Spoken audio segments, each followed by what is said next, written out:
Hola, ¿qué tal? Saludos y bienvenidos a este nuevo Biblioteconecta, este programa en el que hoy vamos a tratar uno de los grandes cambios, creo, que se están produciendo en las bibliotecas, que han empezado a producirse y que imagino que nos irán llegando paulatinamente. Además, bueno, un cambio que afectará pues a nuestra forma de trabajar, pero también imagino que va a afectar a los usuarios. Por lo tanto, creo que es un programa que es válido para todos, tanto para personas que nos ven desde las bibliotecas como para aquellos que nos ven pues desde otros mundos, desde otros ámbitos y quieren pues ver cómo va evolucionando nuestro trabajo. Para ello, pues como siempre, vamos a tener aquí como invitado hoy me equivocaba, a Yolanda con María, a María Benítez de la Biblioteca Pública de Estado de Ourense. Hola María. Hola. Ahora sí, tenemos también a Yolanda Vallejo, de la Red de Bibliotecas Municipales de Cádiz. Hola Muy Yolanda. buena. Hola, ¿qué tal? Y por último hemos dejado a Alberto Sal, desde la Biblioteca de La Rioja, Muy que buenas. bueno, pues un poco quien va a llevar la voz un poco cantante para este tema, porque bueno, pues a través de su reciente experiencia es el que nos va a guiar. Un saludo desde Montijo, desde este pueblo de la provincia de Badajoz, de José Antonio Teodoro. Y sin más, vámonos a materia, ¿no? Porque decíamos que es un tema que afectará a las bibliotecas, no sé si en el futuro muy cercano o ya en el presente, Alberto. A ver, yo creo que más que afectar a la biblioteca, va a afectar a una parte de la biblioteca, ¿no? Porque, bueno, aquí en este programa, en Biblioteconecta, creo que nos hemos cansado, bueno, no nos hemos cansado, vamos a seguir dando guerra con esto, que las bibliotecas a día de hoy ya no son simplemente colecciones organizadas de libros, ¿no? Ya pues, acogemos otro tipo de actividades, los bibliotecarios desarrollamos otro tipo de funciones que van más allá de este proceso técnico, ¿no? Eso sí, no deja de ser una parte, yo creo que importante, incluso fundamental de lo que es una biblioteca, ¿no? Si nos vamos a definiciones clásicas de una biblioteca, eso era, ¿no? Una colección organizada de recursos, ¿no? De documentos, ¿vale? Entonces, la catalogación, que es el tema de lo que vamos a estar aquí charlando hoy, digamos que es el proceso a través del cual se logra esa biblioteca, ¿no? Bien. ¿Qué ha pasado? Sí, dime. Alberto, un inciso solo porque, como ya sabes, este programa no solo lo escucha gente de la profesión, sino que también, y afortunadamente, cada vez nos escucha y nos sigue más gente que no es de la profesión, sino que son usuarios o simpatizantes de biblioteca. Tú habrás visto que hoy, como el programa lo vas a llevar tú, yo me he instalado cómodamente en el salón de mi casa porque estoy como Bertín en tu casa o en la mía para que vengas a hablarnos del proceso técnico, ¿no? Pero es interesante que le digamos a todas esas personas que no son de la profesión que para que se produzca ese momento mágico en el que ellos se puedan llevar el libro o el documento a casa, hay un trabajo muy arduo detrás, que es el trabajo de la catalogación, de la descripción bibliográfica y de la clasificación, ¿no? Que a veces se nos puede olvidar y parece que el libro llega espontáneamente de la librería a la estantería y así te lo puedes llevar a casa. Y dicho esto, continúo en el salón de mi casa para que nos sigas ilustrando sobre el tema. Eso es. Un proceso de la catalogación que ha pasado por diferentes etapas y que, bueno, ha pasado de ser una catalogación totalmente manual, que se hacía en el siglo pasado, a ser una catalogación cada día más informatizada informatizada en más bibliotecas, pero que incluso este proceso de informatización ha sufrido también varios cambios, que es lo que vamos a tratar de ver hoy, ¿verdad? Correcto. Nosotros, a ver, yo creo que este programa, yo creo que tiene dos objetivos. Uno, a todas esas personas que nos siguen, que igual no, digamos, no están de puertas adentro de la biblioteca, pues vamos a explicarles un poco una parte muy importante que se realiza en las bibliotecas, ¿no? Porque claro, lo que dice Yolanda, llega el libro de la librería a la biblioteca y tachan, ¿no? Todo perfecto está ahí. Entonces, cuando tú explicas, nos pasamos bastante rato catalogando ese libro. Dice, ¿qué es catalogar? Pues bueno, cogerlo, digamos, describir, ¿no? Ese libro y meterlo en una base de datos, en este caso, que finalmente creará una herramienta que es el catálogo, que es a través del cual tú vas a poder saber que ese documento, ese libro, ese disco de música, lo que sea, vaya, porque forma parte de nuestra colección, está ahí, está en un lugar, está disponible, etcétera, ¿no? Aparte de seguir descubriendo todos Sí, los porque documentos. hablábamos, Alberto, hace unos programas, que, creo que fue el día que hablamos de las bibliotecas, como eran antes y como son ahora y demás. Hablamos de los catálogos que se hacían en fichas, Claro. esas fichas blancas que sí que iban y que tenían los catálogos a la entrada normalmente de la mayoría de las bibliotecas, o de todas, supongo. Estaba el catálogo de madera que sacaban las fichas, claro, que comentaste tú y comenté yo también, la emoción que nos hizo el primer día que aprendimos a cómo se utilizaba ese catálogo, que lo aprendimos cuando estábamos estudiando biblioteconomía, porque nadie te enseñaba a hacerlo. Y antes era así, o sea, antes tú ibas a la biblioteca y tenías que pedirle, en el 99% de los casos, ayuda al bibliotecario para que te buscase el libro, porque no teníamos ni idea. Y sin embargo, hoy en día, pues a través de ordenadores, claro, del acceso a las bases de datos de las bibliotecas y demás, lo que pretendemos es que pueda el usuario buscar el libro, ¿no? Y realmente en eso consiste la catalogación, en poner el libro a disposición de los usuarios en este catálogo. Pero yo disiento un poquillo de vosotros porque aquí me he sentido aludida. Yo no solo descubrí esos ficheros, sino además que trabajé con ellos, con los catálogos y los ficheros manuales.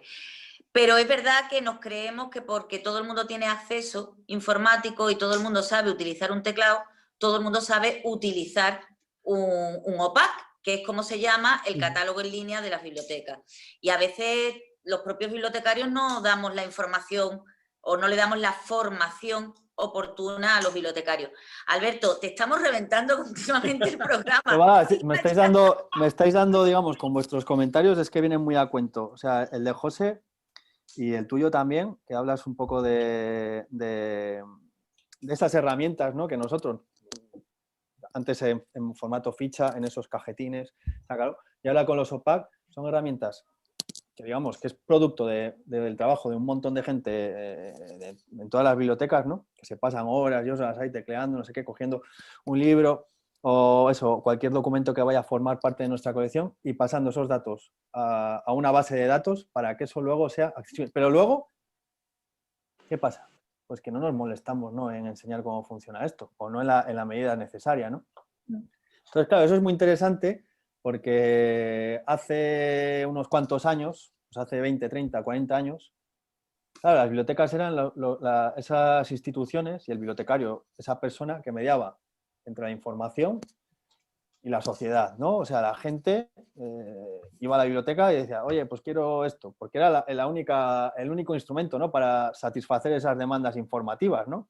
Estábamos ahí muy bien posicionados. ¿Qué ha pasado después? Pues que nos han surgido competencia encima muy buena, ¿no? Que eso surge a medida que va evolucionando la tecnología, surgen cosas como Internet, surgen cosas como la web, ¿vale? Que facilitan unos sistemas de recuperación de la información muy eficientes, muy rápidos. También tienen sus defectos. Sí, pero yo creo que para la gente, para nuestros usuarios, no lo notan. Notan que va mejor la web que vamos nosotros, porque muchas veces los sistemas de recuperación de la información son poco amigables. Ellos quieren Google, ellos quieren una cajita donde ponga claro, quiero el libro del tema que a mí me gusta y entonces claro, mágicamente aparezca el tema que a él le gusta. Y los sistemas no siempre son así de fácil. Claro, ahí tienen una ventaja que es que tienen un alto nivel de usabilidad, ¿no? De que es muy fácil, es muy sencillo. En PIS-PAS ya sabes cómo funciona esto, sabes lo que te puede ofrecer y luego que tienen ahí, pues han invertido mucho en desarrollar, pues eso, algoritmos de relevancia y demás, que también te presentan la información, pues en base a unos criterios que en general no satisfacen, ¿no? Claro, los catálogos funcionan de otra manera y como bien aludíais vosotros antes, Yolanda y José, pues igual no nos curramos lo suficiente el coger a nuestros usuarios y decirle, esto funciona así, puedes encontrar esto si lo utilizas de esta manera, ¿vale? Y repito, para la gente que nos oye, metemos muchas horas para realizar estas herramientas, estos instrumentos que están a disposición de todo el mundo, ¿no? Y que nos aportan esa información, ¿no? O que cumplen esos objetivos. Decir que en esta biblioteca hay estos documentos,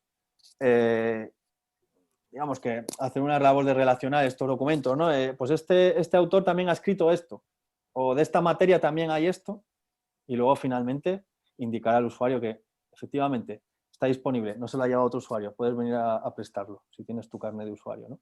Y todo esto hecho, Alberto, con unas reglas, porque claro, no es que nosotros pongamos los datos que nos parezca o que a los bibliotecarios nos parezca más interesante, sino que todo esto responde a una normativa internacional que a veces no conocen los usuarios, ¿no?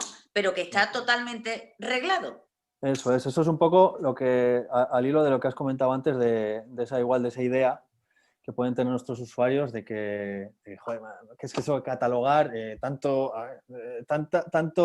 Tan complicado es coger ese libro y meterlo en una base de datos. Y yo, pues, a ver, si quieres que ese sistema que tú estás creando sea verdaderamente eficiente y no te empiece a dar información, ruido y demás, tiene que ser una normalización, ¿no? Que es lo que dices tú. Hay que trabajar todos siguiendo unas mismas reglas para que no haya, por ejemplo, dos formas de denominar a un autor, o yo igual exprese un título de una manera y tú de otra, o que yo utilice una materia y para decir lo mismo tú utilices otra, ¿no?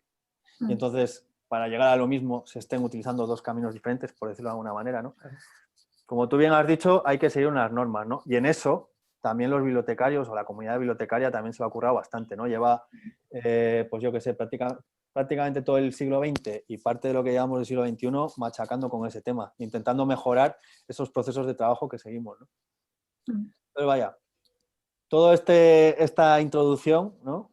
Para decirle a nuestros oyentes de que vaya, que las cosas no son tan sencillas como puede parecer a simple vista. El libro que está en la estantería, pues antes de estar en la estantería, ha seguido un proceso así que, bueno, que vamos a decir que no es sencillo, ¿no? Que tiene su intríngulis. Y que encima está evolucionando, ¿no? Que eso sería, digamos, el segundo objetivo, yo creo, que este programa.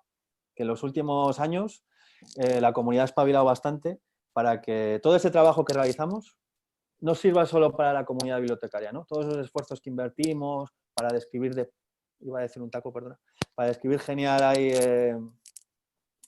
los recursos que integran nuestras colecciones, esa información que es muy valiosa y que está muy detallada, que tiene un alto nivel de ¿cómo se dice en la literatura? La palabra esa que me gusta mucho, granularidad,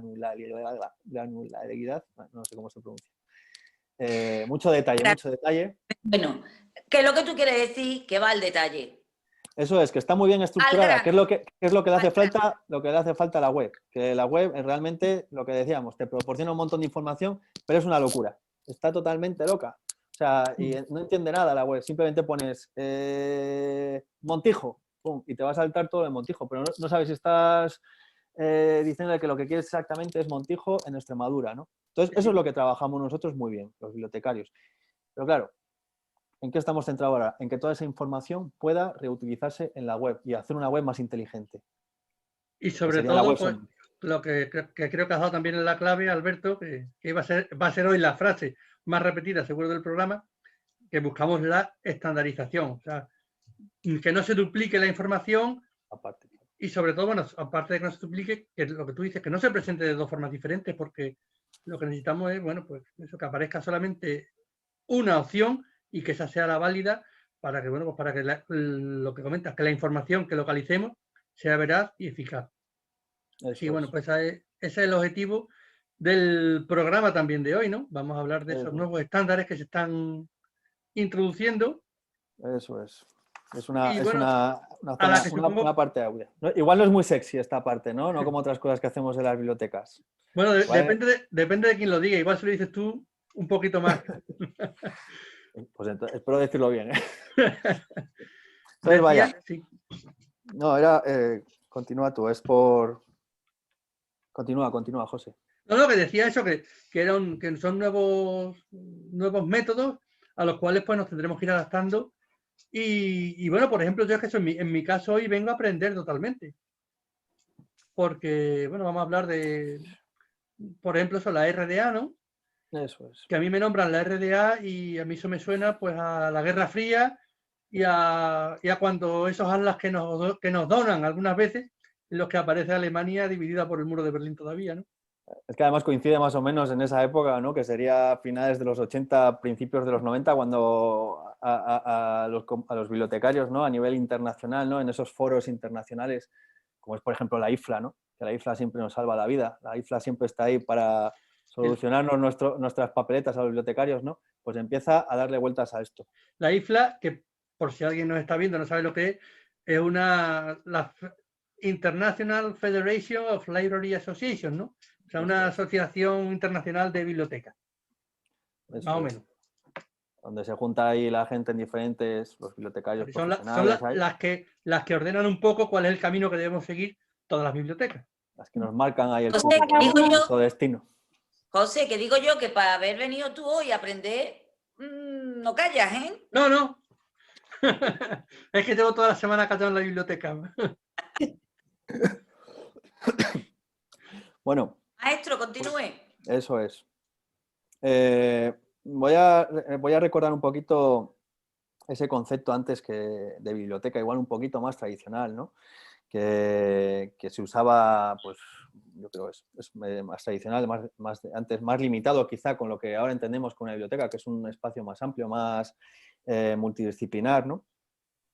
En el cual que podemos encontrarnos bibliotecas de muy diversa índole, ¿no? Podemos encontrarnos bibliotecas nacionales, con todo su despliegue, bibliotecas públicas, bibliotecas especializadas, escolares, etcétera. Digamos que tienen una serie de objetivos diferentes, ¿no? A pesar de que están incluidas dentro de ese concepto que es biblioteca, ¿vale? Pero podemos decir que hay como 3 elementos que coinciden siempre en todas estas tipologías bibliotecarias, ¿no?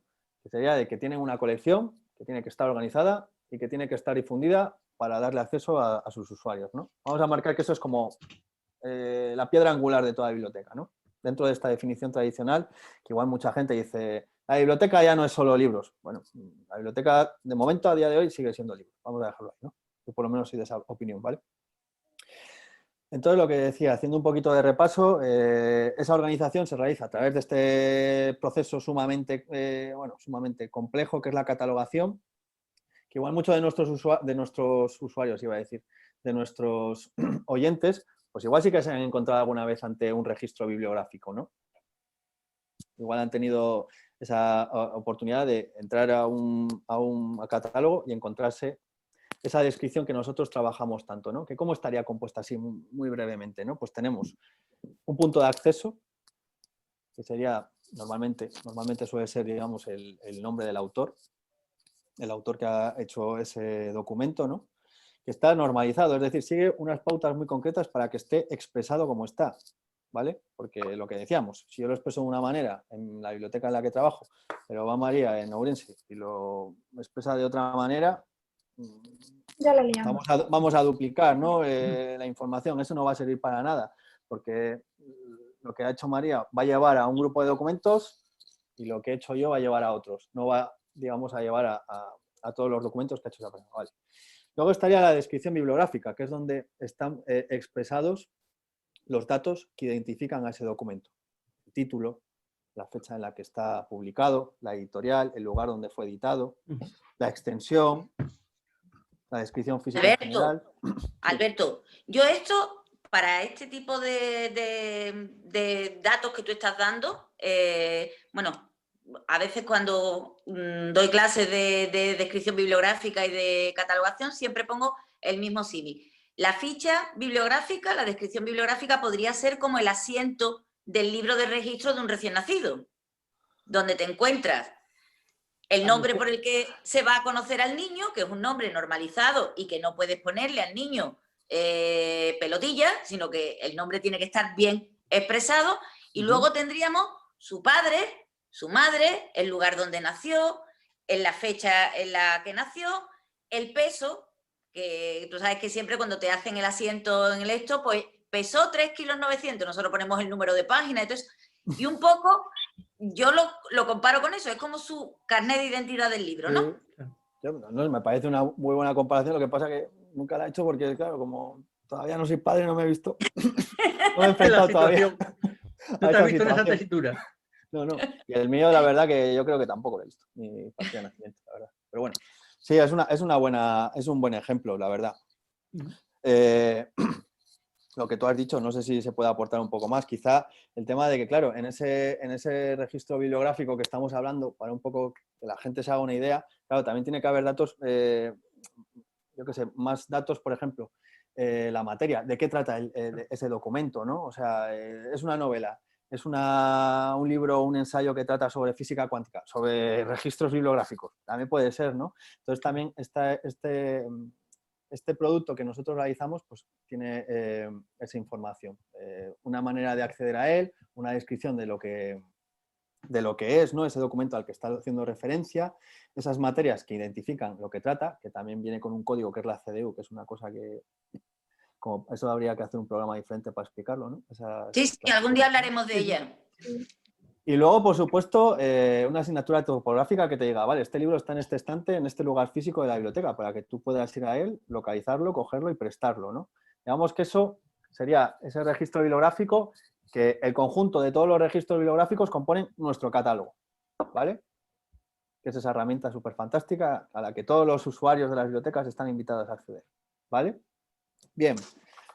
José decía antes una cosa también muy interesante, que es que el tema este de catalogar, toda esta técnica, se ha venido desarrollando durante siglos y siglos y que ha ido un poco evolucionando a medida que las bibliotecas también evolucionaban, ¿vale? No es lo mismo hablar de la catalogación que se hacía en la biblioteca de Alejandría, que quizá Yolanda nos pueda hablar mejor de ella. Yolanda puede hablarnos un poco de ella. Sí, allí fue donde yo empecé a poner el ejemplo del asiento de los niños. Has mencionado alguna vez que fuiste becaria de Calímaco, ¿no? A la hora de... Bueno, allí estaba yo con Hipatía, éramos compañeras, lo que pasa es que ella tiró por la parte de ciencias y yo de letras. Y a ti te fue mejor, que por eso estás hablando y ella a saber dónde acabó, ¿no? La pobre. Bueno, claro. Pero en esa época que estamos hablando, de hace 2000 años, ya de alguna manera se empezaba a hacer esto que hemos mencionado antes, ¿no? A sentar esas cositas, esos elementos fundamentales de lo que es una biblioteca, o lo que ha sido hasta hace bien poco, ¿no? Es algo que también hemos visto en el universo, en el infinito, en un Junco, por ejemplo. Claro, también. Se habla mucho de la catalogación en la biblioteca de Alejandría también, ¿no? Claro, que si no hay catalogación, no hay una colección organizada, con lo cual es simplemente un montón de libros que están ahí, ¿no? No podríamos coger y decir, vale, a través de este catálogo sé que hay este libro que trata de esto y que está aquí. Si no hay eso, lo que tenemos es un cuarto lleno de estantes llenos de libros, ¿no? Entonces, pero lo interesante es ver cómo se ha saltado, ¿no? De hacer tus fichitas o claro, tu pliego y tal, con los datos básicos, para que la gente sepa lo que tenemos ahora, ¿no? Que es lo que dices de cómo ha ido de las fichas a la web semántica, cómo se une todo eso. Eso sería un poco, digamos, no me voy a alargar, no tengáis miedo, simplemente voy a marcar ahí una serie de hitos ahí súper señalados dentro de lo que es la historia de la catalogación. Pero eso, lo que quería hablar ahí, remontándome a la biblioteca de Alejandría, es que ya en épocas tan tempranas ya se estaba haciendo cositas, ¿no? Para tener una colección de documentos organizado de alguna manera, ¿no? Claro. ¿Qué pasó a lo largo de tantos años? Que era una labor como muy local, muy individual, ¿no? Cada maestrillo tenía su librillo, por decirlo de alguna manera. Yo en mi biblioteca del monasterio de aquí, de San Millán de la Cogolla, aquí en La Rioja, en el siglo XIII, pues yo cogía y me elaboraba mi catálogo pues siguiendo las pautas que yo me inventaba, ¿no? Yolanda en su biblioteca de Cádiz en el siglo XVII, pues hacía lo propio. Entonces, bueno, pues cada uno se les presentaba problemas. Un día te contaré. Cada uno lo resolvía a su manera. El plan de fomento de la lectura que teníamos en Cádiz en el siglo XVII. Bueno, en el siglo XIX después ya ahí hubo nivel, ¿no? Un poco mejor, ¿no? En las Cortes. Pues sí, digamos que era una técnica que evolucionaba según los problemas que se iban apareciendo, ¿no? O sea, pues de repente aparecía un problemilla y tal, ¿y cómo lo resolvemos? Así, pero claro, todo, cada uno en su casa. No había, digamos, no se establecían pautas comunes, ¿vale? En el siglo XVII aparece un personaje que se llama Gabriel Naudé, ¿no? En Francia. Este tío a mí se me recuerda mucho al bibliotecario de Buffy Cazavampiros, ¿vale? porque era un tío que era bibliotecario, como el Rupert Giles, creo que se llamaba el bibliotecario de Buffy. Era bibliotecario, hizo muy buena labor para el campo de la biblioteconomía, porque redactó el primer manual de biblioteconomía, pero es que aparte era un friki de la demonología, del esoterismo, de la brujería y demás, ¿no? Como el tío este de Buffy. Entonces, vaya, se acaba de convertir en uno de mis personajes preferidos esta mañana cuando está mirando estas cosas. Y vaya, ofrezco a cualquier escritor de novela fantástica que haga una novela sobre este personaje, porque creo que tiene filón, ¿vale? Bien. Saltamos un par de siglos más. Y nos encontramos con otro personaje fundamental de la biblioteconomía, que a mí me parece un tío que, perdonadme la expresión, era un tío que se sacó la chorra, ¿vale? Que se llama Antonio Panici, que fue bibliotecario de la British Library allá por el siglo XIX. Este tío dijo una frase de estas de las que quedan enmarcadas, que dijo que una biblioteca, en este caso nacional, ¿vale?, tenía que tener la mayor amplitud en la adquisición de obras, todas las materias, en todos los idiomas, de todas las naciones. Es decir, este tío lo que esperaba tener una biblioteca que lo tuviese todo. Todo. Muy grande y toda la ciudad también, ¿no? Porque Se había leído a Borges antes de que Borges existiese, ¿no? De alguna manera, ¿vale? En el siglo XIX nos ponemos muy intensos en la catalogación, nos ponemos con unas metas como muy utópicas y evidentemente no llegamos a nada, ¿no? No llegamos a nada, o sea, eso todo queda en frases tan guapas, ¿no? Tan relucientes como esta que os acabo de decir del señor Panici, ¿no? Que escribió 91 reglas, digamos unos 91 principios para catalogar, ¿no? Os decía, nos ponemos muy intensos en el siglo XIX. En el siglo XIX, a finales, ya empiezan a aparecer ahí el movimiento. Panici vivía en Inglaterra, pero al otro lado del Atlántico, en Estados Unidos, allí digamos que el sector bibliotecario se ha movido a otro ritmo, ¿no? Bastante más fuerte, más dinámico, más de estar quizá más cerca de la sociedad y de, digamos, es otra metodología que yo creo que ha terminado influyendo luego al resto del mundo, ¿no? Pero que ahí se sientan una serie de bases que son muy interesantes, ¿no? Aparece una figura que es cutter como el instrumento de cortar. El de las marcas, ¿no? ¿El de las? ¿Marcas? Las marcas de cúter. Las marcas de cúter. Sí. El tejuelado de los libros, muchas veces nos preguntan los usuarios que con qué criterio ponemos nosotros los numeritos, 3 letras, otras 3 letras. Eso lo definió Cutter. Y la manera de establecer el tejuelo se llaman las marcas de Cutter. Es un montón de cosas, Cutter, ¿eh? Ojo con Cutter. Si os parece, es que como ha metido aquí este Yolandato, yo creo que es el momento ideal para tomarnos una pequeña pausa, un pequeño respiro en el programa de hoy, que está siendo intenso, que estamos aprendiendo un montón de cosas. En el siglo XIX, tela. O sea, da para mucho. Muy intensos. Así que nada, volvemos en 10 segundos, estamos aquí con todos vosotros de nuevo, ¿vale? Nos vemos.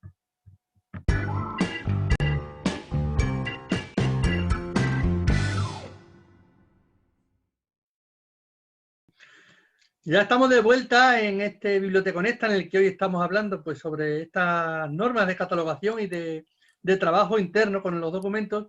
Y en este repaso a través de la historia estábamos a punto de llegar al siglo XX, Alberto. Hemos dejado ahí... Nos habíamos quedado ahí en la figura de Charles Amy Cutter, un bibliotecario que aportó mucho a nuestro campo de la biblioteconomía, lo que comentaba Yolanda de las marcas de Cutter. Aparte, pues también es el creador de las listas de encabezamientos de materia, nuestros compañeros de profesión pues tanto conocerán, ¿no? Y luego también estableció una serie de principios ya de lo que tenía que cumplir un catálogo, ¿vale? A finales del siglo XIX, unos principios que aún hoy yo creo que se mantienen, ¿no? Que lo que comentábamos yo creo en un principio de este programa, ¿no? Un catálogo, cuando tú entras a él y quieres hacer una búsqueda, vale, te tiene que proporcionar, pues eso, facilitar encontrar esa obra que tú estás buscando, te tiene que relacionar esa obra con otras, pues a través del autor, a través del tema, ¿no?, que trata. Finalmente también te tiene que cumplir esa parte de ubicarte, ¿no?, el recurso dentro del espacio físico de la biblioteca. Claro, espacio físico de la biblioteca. Me quiero detener aquí, porque ahora vamos a hacer un pequeño salto. Esto estamos hablando del siglo XIX, ¿vale? Ahí todo era muy fácil. Eran libros que estaban ahí en un estante. ¿Pero qué pasa ahora? ¿Ahora qué pasa? Pues que igual tienes ahí un recurso que está en una base de datos en Houston, ¿no? En Cincinnati, o a saber dónde está ese servidor, ¿no? En el que se acoge esa revista electrónica, ese PDF, esa página web, ¿no? Ahora ya las colecciones de la biblioteca ya no son lo que eran. Vamos a dejarlo ahí, ¿no? Esto ya empieza a verse, pues eso, a finales del siglo XX. La gente, los bibliotecarios, ¿no? La IFLA, que comentábamos antes, ¿no? Esa Federación Internacional de Bibliotecarios que están todo el día ahí machacando sus mentes para decir, hacia allá es por donde va a ir la biblioteconomía. Pues claro, ya empiezan a verle los pies al gato. Y dicen, hay que hacer algo, ¿no? Porque estamos aquí ya viendo que la información ya no es simplemente física. Ahora también tenemos información que es electrónica, que se accede a través de unos dispositivos que pueden ser los ordenadores o ahora nuestros móviles, tablets, etc. Entonces, sucede algo muy importante en el mundo de la catalogación, que es que como que lo que os decía antes, ¿no? La catalogación ha sido una cosa que a lo largo prácticamente de su historia era como una técnica que iba solucionando problemillas caseros, ¿vale? Nos encontramos un problemilla hoy, lo solucionamos, seguimos adelante. Entonces, en ese momento, echamos el alto y decimos, tenemos que desarrollar un modelo conceptual de lo que es la catalogación. Un modelo conceptual. Un modelo conceptual. Tenemos que pararnos un poco en seco y vamos a, digamos, a los cimientos, ¿no? de lo que nos dedicamos cuando catalogamos, ¿no? Y entonces surge una cosa que se llama las FRBR, que serían los requisitos funcionales de los registros bibliográficos, ¿vale? ¿Qué sucedió aquí?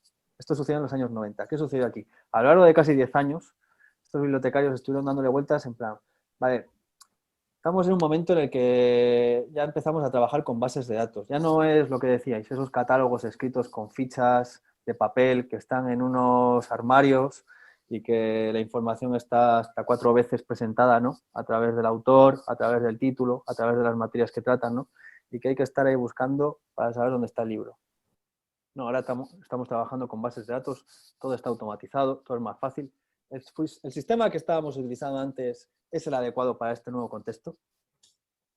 Pero dijeron, no, evidentemente no. Aquí hay que hacer algo. Entonces estuvieron pensando a ver cómo esas bases sobre las que se había sentado la catalogación se podían un poco adaptar a este nuevo. Y entonces tiraron de un ejemplo muy cercano que era cómo se estaba trabajando en las bases de datos, ¿no? Informáticas. Entonces extrajeron de ahí una cosa que se llama el modelo entidad-relación, que así dicho sonará, ¿what? ¿De qué estamos hablando? ¿Vale? No sé, Yolanda puede hablar de esto mejor, yo creo, porque, bueno, pues porque ella es filóloga. Entonces, no sé si... A mí esto se me recuerda mucho a cuando nos hacían hacer el análisis de las frases, ¿no? Que yo, por cierto, era malísimo, ¿no? De lo que es el objeto, el predicado y el sujeto, ¿no? Entonces, en eso básicamente se basa, así a nivel muy básico, en eso se basa este nuevo planteamiento de la catalogación, ¿no? Nosotros tenemos que identificar una serie de entidades, por ejemplo, la obra, o por ejemplo, el autor, describirlo a través de una serie de atributos. El autor es su nombre, nació en tal, murió en cual, ¿no? Una serie de datos. Y luego el gran potencial que presenta esta nueva manera de ver la catalogación, las relaciones. Porque esto conecta mucho con lo que hablábamos en un principio de esas virtudes, ¿no? Que tienen los nuevos sistemas de búsqueda y recuperación de la información, ¿no? De que te dan la información ahí muy rápido, enlaces, no sé qué, todo, tú puedes estar navegando, pincho aquí en este enlace, me lleva a otra información, ¿no? Es lo que quiere un poco adaptar los nuevos catálogos en base a este modelo conceptual que, repito, son las FRBR, pero de una manera estructurada, con un sentido. De hecho, perdona un momentito, Alberto, has puesto el ejemplo del análisis sintáctico y es básicamente lo que fundamenta todo este tipo de normalización de información, porque tú has dicho, tenemos un concepto y nosotros tenemos que analizar ese concepto. A veces el concepto, que parecemos los de la película ahí va, con el concepto, pero bueno, a veces el concepto ni siquiera está en el libro.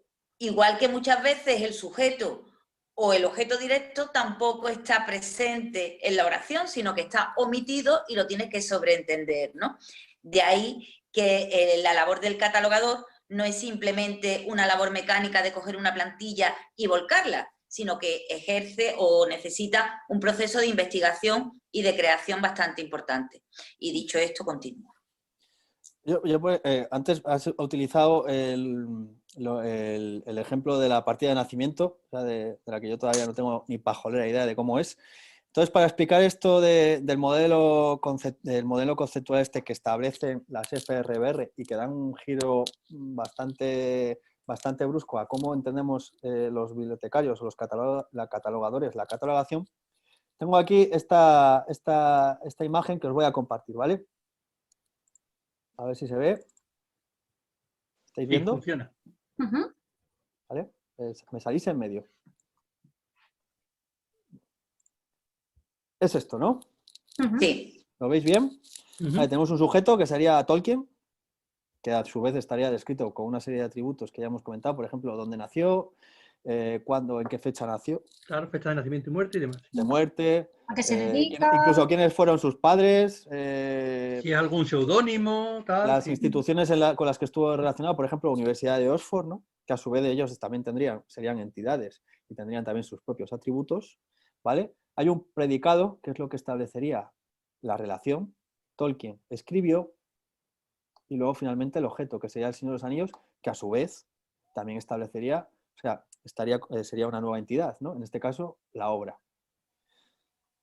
Vale, hasta aquí con este ejemplo tan sencillito, bien, ¿no? Yo creo que una cosa muy complicada la hemos explicado de una manera muy sencilla, que estoy muy contento. Porque vaya, para entender esto,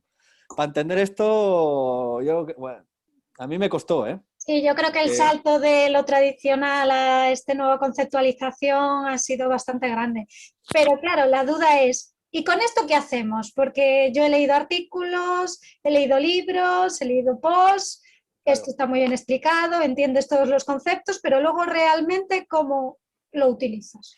Claro, o sea, esto es un poco lo que os decía, ¿no? A lo largo del siglo XX, sobre todo desde la segunda mitad, sobre todo, en los años 60, desde los años 60, que fue cuando la IFLA, de nuevo, organizó una conferencia en París en la que se establecieron una serie de principios de lo que tenía que ser la catalogación. En ese momento se removió todo, hubo mucho movimiento en nuestro campo de las bibliotecas, ¿vale? Y entre otras cosas, bueno, pues se incentivó mucho el tema este de la normalización que hablábamos en un principio, de que todos trabajáramos bajo unas mismas pautas, en una misma dirección.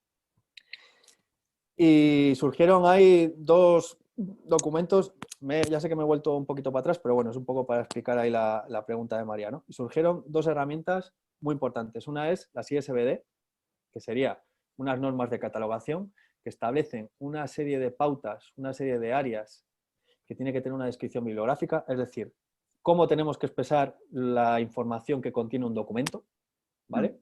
Sí, en línea con la normalización que ya habías comentado. Eso es. Esto es, digamos, este documento, pum, lo pones sobre la mesa y dice, así es como tenemos todos en el mundo que describir, ¿no? En la misma dirección, bajo las mismas pautas, ¿vale? Entonces ahí estamos hablando de cómo tenemos que expresar un título de una obra, cómo tenemos que expresar toda esa información que he dicho antes, ¿no? El autor ahí, la fecha en la que fue publicado, el lugar donde fue publicado, quién lo publicó, todo con mucho detalle, para que si tú ves un catálogo en España y lo ves luego en Alemania, esté presentado de la misma manera, ¿vale? De manera que cuando quieras será en otro idioma, evidentemente, pero bueno, a pesar de que es en otro idioma, digamos que seguirá una misma estructura, sí, la puntuación será la misma. Que digo que de manera que cuando tú quieras localizar una información concreta, sabes perfectamente dónde va a estar. Aunque el idioma sea diferente, como tú dices, pero la información va a estar en el mismo sitio siempre. Porque la manera de expresarla y de presentarla sigue las mismas pautas. Eso fue una cosa que surgió a raíz de estas reuniones que hubo en París en los años 60. Y luego también en Estados Unidos se inventó una cosa que ha sido súper importante para nosotros también, para los bibliotecarios, que es esa manera en la que esta información, una vez está expresada, ¿no? Siguiendo unas mismas pautas, se puede transmitir de biblioteca en biblioteca de manera automatizada, ¿vale? Eso sería lo que consiguió el formato MARC. ¿Qué es eso? Un formato que lo que te permite es que esta información bibliográfica se pueda transmitir de forma automatizada, ¿no? Que sea legible, ¿no? De una máquina a otra. Y eso fue fantástico. ¿Por qué? Pues porque nos quitaba un montón de trabajo, ¿no? Y además una cosa importante que tú lo has apuntado y que a veces nos pasa desapercibida, sobre todo a los profanos, a los que no están metidos en el mundo de la catalogación.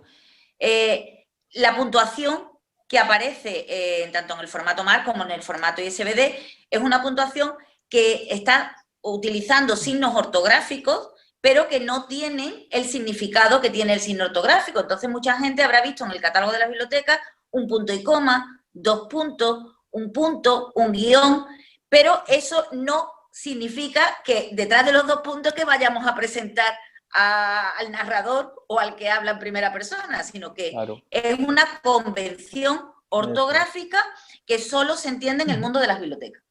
Eso es. Claro, si a través de esa norma, ¿no? De esas ISBN, ¿no?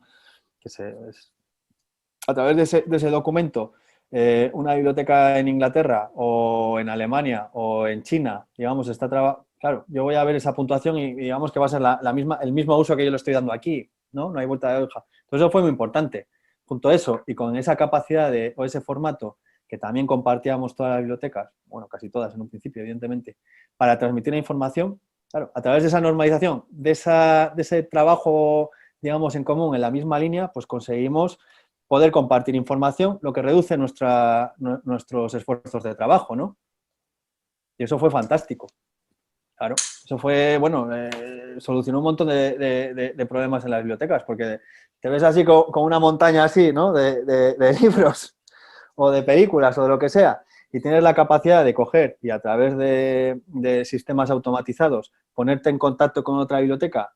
Igual tiene hecho, yo qué sé, pues de los 20, 30 libros que tienes ahí en ese montón, pues tiene hechos la mitad.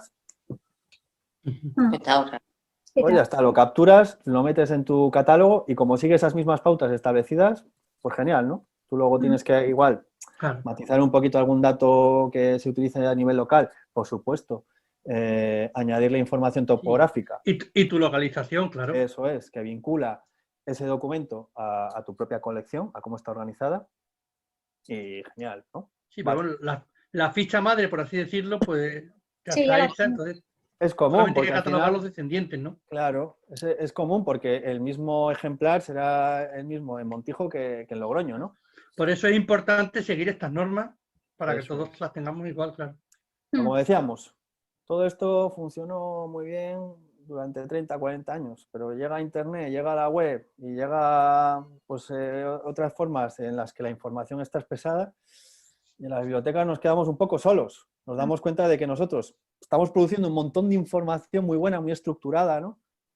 Estamos diciendo que este autor, ¿no? Pues nació tal día o este documento se publicó en tal fecha con estas características, pero es una información súper detallada, súper estructurada que solo podemos utilizar nosotros.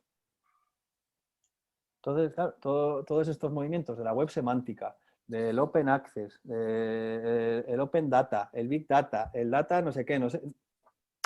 ¿Pero qué crees que es lo que falla? ¿Qué está fallando?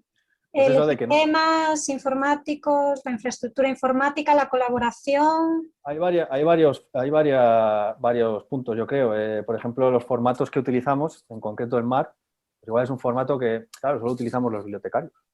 En general.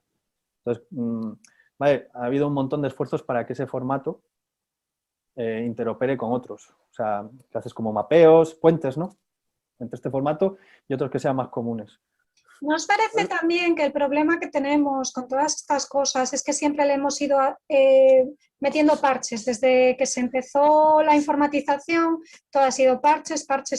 El MAR que era porque en ese momento las máquinas informáticas eran de un tipo que necesitaban abreviar datos. A mí me resulta muy curioso, creo que quizá de cara a los usuarios, ¿por qué seguimos poniendo abreviaturas?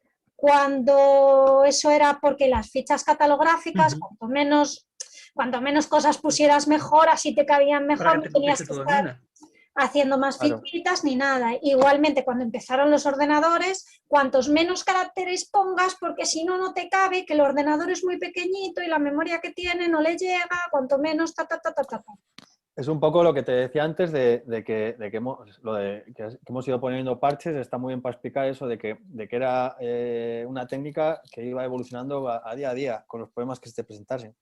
Entonces, por eso en los 90, digamos, echar alto, dijimos, vamos a sentar unas bases a nivel conceptual.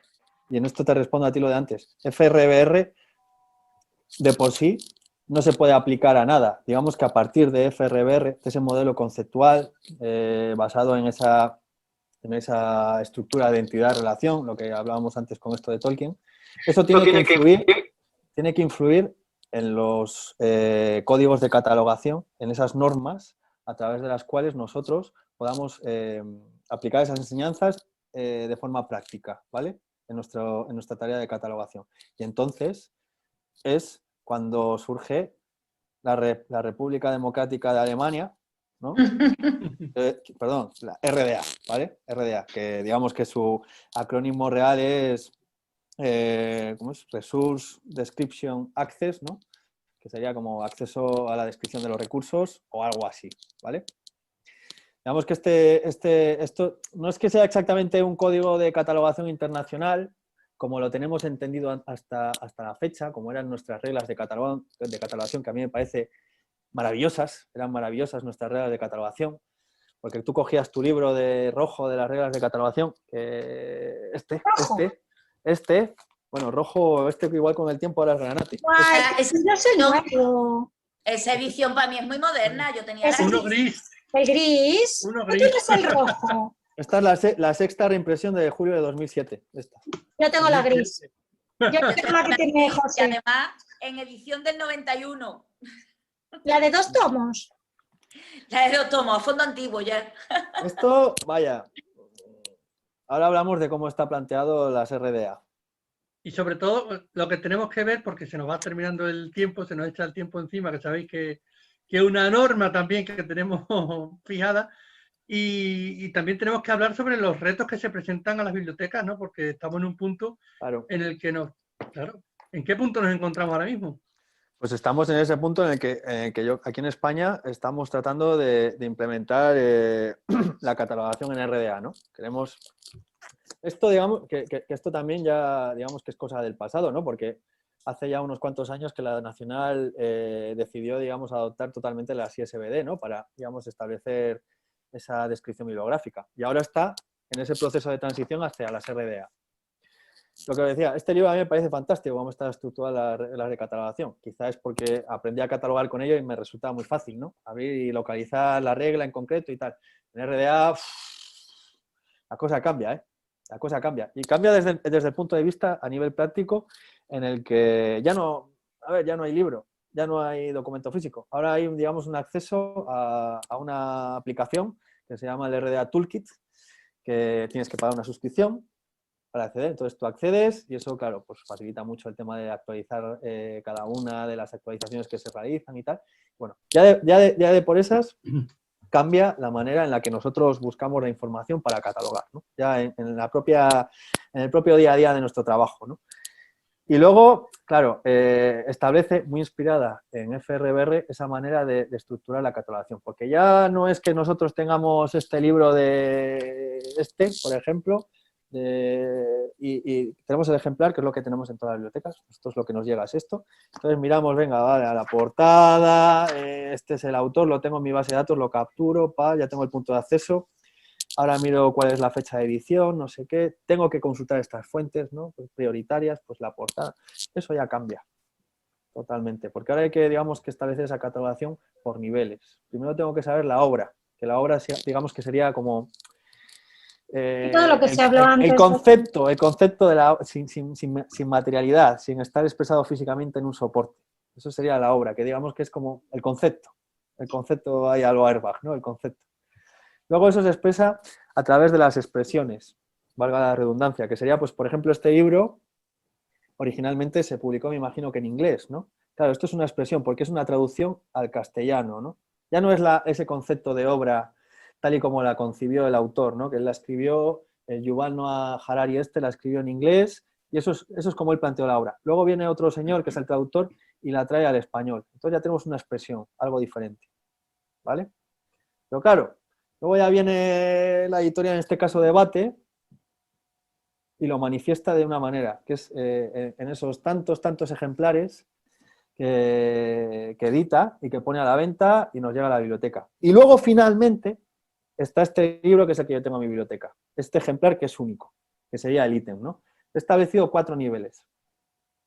Entonces hay que catalogar en base a esos 4 niveles, en una de las partes, que luego hay tela, pero bueno, por explicar, por centrarnos en una parte, digamos que es como la más habitual cuando estás catalogando, ¿vale?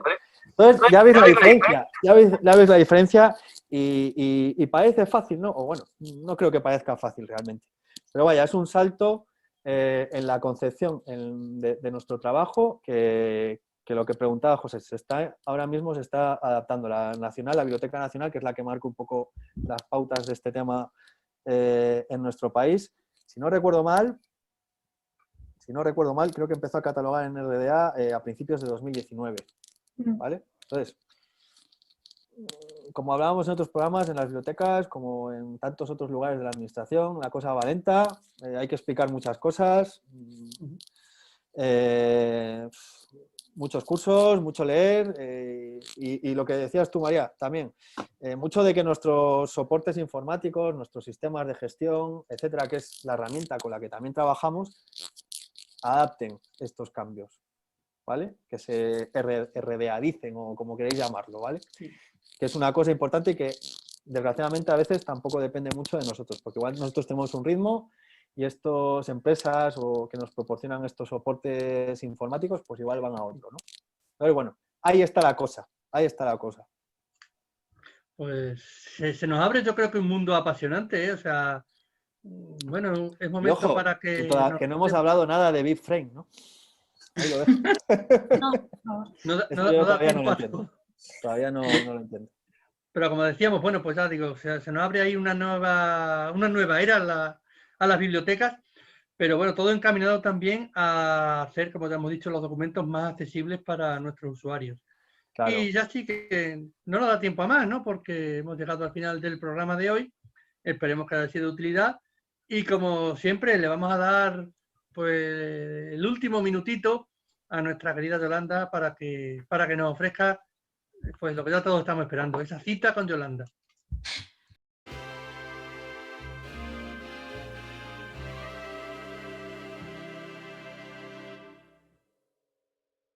Bueno, pues la cita de hoy no podía ser de otra manera más que hablar de romper las reglas, ¿no? En este mundo encorsetado que Alberto nos planteaba, un mundo que además es con lo que nosotros trabajamos a día, nos falta el calor humano, nos falta el amor que yo siempre os digo. Entonces la cita de hoy es de Picasso, no es de ningún autor literario, pero creo que viene al pelo, porque Picasso decía que había que aprender las normas como un profesional para poder romperlas como un artista. Y hoy, con la Si cita no casi que avanzamos. nos has dejado sin palabras, ¿eh? Sí. Pues efectivamente. La verdad es que sí, que bueno, hay que seguir, hay que aprender las reglas para hacer las cosas como deben de hacerse. Hay que aprender las reglas para hacer las cosas después a nuestra manera. A nuestra manera. Sí, pero bueno, yo sí creo pues que poco a poco, paulatinamente, hemos ido avanzando, hemos ido dando pasito a pasito en nuestro trabajo y nos hemos ido adaptando, ¿no? Y bueno, yo creo que se ha facilitado mucho el trabajo en los últimos años para nosotros. Y nada más, pues hasta aquí nuestra biblioteconesta de hoy, ¿no? Esperemos que hayan aprendido muchas cosas la gente que nos está viendo, que a los bibliotecarios. Sí, perdón. Si hay alguna duda. Pues mira, sí, viene perfecto el comentario, porque si hay alguna duda, podéis ponérnosla por aquí, nos escribís aquí a @biblioteconesta, que sabéis que es nuestro perfil en Twitter, y bueno, pues ahí intentaremos resolverla en la medida de nuestras posibilidades. También sabéis que podéis seguirnos, pues como siempre, a través de YouTube, donde estarán todos nuestros vídeos. Y la próxima semana, pues vamos a ver un nuevo concepto también de bibliotecas, ¿no? Un servicio que las bibliotecas ofrecemos, que no siempre está presente en todos los ciudadanos, y vamos a intentar descubrirlo, sobre todo pues de la mano de Yolanda, que la vamos a poner a trabajar esta semana para que lo busquen. Lo que decimos también siempre, hay veces que el Biblioteconecta es mucho más dinámico, más fácil, entre comillas por así decirlo. Hoy hemos tocado un tema pues, que atañe directamente al trabajo técnico de la biblioteca. Por eso esperemos que a los bibliotecarios que nos están viendo les haya venido bien y a los usuarios que nos ven, pues como decía Alberto, de la otra parte del mostrador, pues estén... El típico tema que normalmente igual si encontramos en YouTube algo, es ahí con acento latinoamericano, ¿no? ¿Sabes? Te faltó ponerlo. Pero creo que con esto hemos cumplido pues la premisa del programa. Porque ya sabéis que me voy a ir a los años 80, que Biblioteconecta enseña, Biblioteconecta entretiene y nosotros vamos a decir contentos hasta la semana que viene. Pero... Hasta luego.